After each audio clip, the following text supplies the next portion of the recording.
Dede kızı aldım. Ya mana desa O'ltay? Nimadan yetdingiz buni? Prosta sotib oldim. Bo'pti, uyga kir, jim o'tirgan olma, men ishga ketyapman. Dede siz bilan ishga boray, mashina minishni o'rgatib ketasiz. Ya, Muka, sen uyda o'tir, olma. Boray. Yo'q, hayır. Boray. O'tirma, ya. Sekin, hey. Sekin O'ltay, sekin. Ya dede to'g'rimizdan mashina kelyaptimi? Hoy, stress ko'pirishdan ketjon. To'xta. Dede shuncha yosh bolaga boshini berib bo'lmaydi-da. Poqimga o'tirib olding, bo'lmasa aqlli ishini qilib. Seversin onani, seversin Dede emas, sonsalar 3-1 emas. Bunday dumalab. Seni duymadin.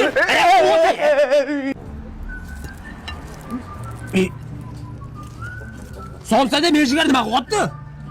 Dede mashinangiz qizib tursin dedim-da. Assalomu alaykum. Kim somsani yarimta tishlab ketdi? Ha o'g'lingiz-da? Aka, men dadam Jizzaxdagi tandirchada ishlaydi. Somsalari shirin, 3 xil somsa yopadi. Jizzax shahariga dastavka tekin. To'y va marosimlarga ham somsalar yetkazib berishadi. Siz dadangiz unaqa emas. Voy bolam, tirikmisan? Dada bitta somsa qolib ketibdi.